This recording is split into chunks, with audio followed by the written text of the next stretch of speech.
La situation des droits humains en République démocratique du Congo continue de s'aggraver sous nos yeux.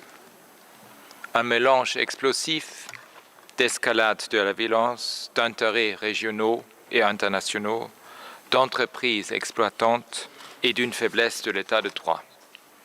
Au détriment d'un peuple déjà dévasté par des décennies de conflits, cette situation mérite l'attention immédiate de la communauté internationale afin que les armes se taisent et qu'un espace pour la paix puisse être créé. Lors de ma visite dans le pays en avril, j'ai soulevé plusieurs questions qui restent d'actualité. Tout d'abord, l'impératif de mettre fin au conflit à l'Est. Le nombre de victimes de violations et d'atteintes aux droits humains et de violations au droit international humanitaire continue d'augmenter. Entre le 1er juin de l'année passée et le 31 mai de cette année, 85% des violations et atteintes commises dans les pays ont eu lieu dans les provinces touchées par le conflit dans l'est du pays.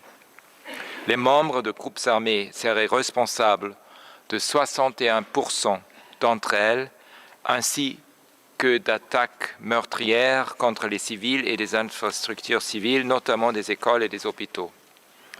Malgré certains efforts de prévention et d'enquête, les violences sexuelles se répandent avec 700 nouvelles victimes identifiées au cours de la seule période couverte par le rapport.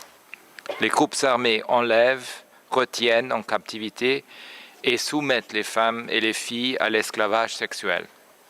Nombre d'entre elles ont été tuées après avoir été violées. Les cas ne sont certainement pas tous signalés. C'est atroce.